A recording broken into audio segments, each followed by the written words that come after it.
I'm back in Ottawa today to follow Tamara Lich application to vary her sentence, and I will be live posting updates on X throughout the day before bringing you a full recap of what the Crown prosecutor and Tamara Lich lawyer Lawrence Greenspoon argue in court.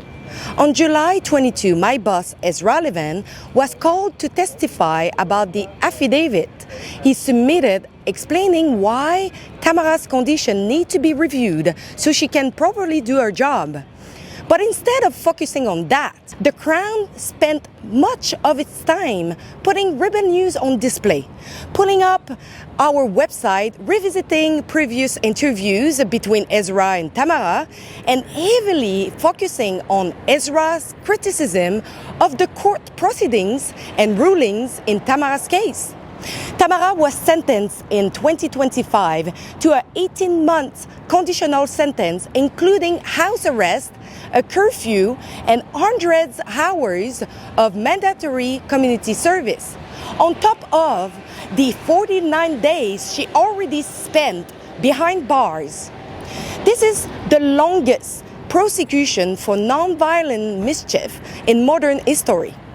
The trucker convoy was the most peaceful protest we had ever seen in Canada, with people from all walks of life coming together to demand their basic freedoms from Trudeau's authoritarian government.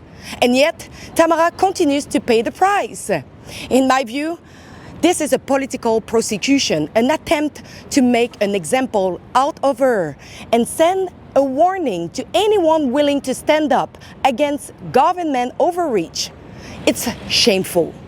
Today I'm proud to call Tamara Lich a colleague. She is doing an incredible job telling Canadians the stories the mainstream media too often ignores.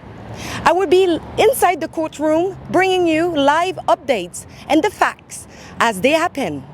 Follow all our coverage at helptamara.com, and if you can, please consider chipping in to help cover the enormous cost of Tamara's ongoing battle for justice.